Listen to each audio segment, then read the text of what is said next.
Le livre d'Esther, chapitre 6. Cette nuit-là, le roi ne parvint pas à trouver le sommeil.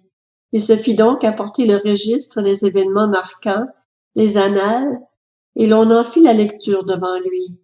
On y trouva mentionnées les révélations faites par Mardochée à propos de Bigthan et de Téresh, les deux eunuques du roi qui avaient la garde de l'entrée et qui avaient voulu porter la main contre le roi Assuérus. Le roi demanda: quelle marque d'honneur et de grandeur a-t-on accordé à Mardochée pour cela? On ne lui a absolument rien accordé, répondirent les jeunes serviteurs du roi. Le roi demanda alors: qui donc est dans la cour? Aman avait fait son apparition dans la cour extérieure du palais pour demander au roi de faire pendre Mardochée à la potence qu'il avait préparée à son intention. Les serviteurs du roi lui répondirent: c'est Aman qui se tient dans la cour. Qu'il entre, ordonna le roi. Dès qu'Aman fut entré, le roi lui demanda: comment faut-il traiter un homme que le roi veut honorer? Aman se dit: qui d'autre à part moi le roi voudrait-il honorer? Et il lui répondit: si le roi veut honorer un homme, il faut prendre un vêtement royal que le roi a déjà porté, ainsi qu'un cheval que le roi a déjà monté et sur la tête duquel on a posé une couronne royale.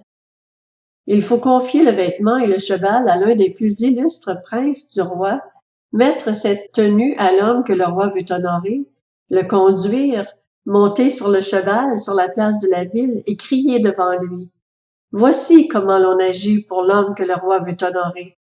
Le roi dit à Aman: dépêche-toi de prendre le vêtement et le cheval, comme tu l'as dit, et fais tout cela pour le juif Mardochée qui est assis à la porte du roi, sans rien négliger de tout ce que tu as mentionné. Aman prit donc le vêtement et le cheval, mit cette tenue à Mardochée et le conduisit, monté sur un cheval, sur la place de la ville en criant devant lui: voici comment l'on agit pour l'homme que le roi veut honorer.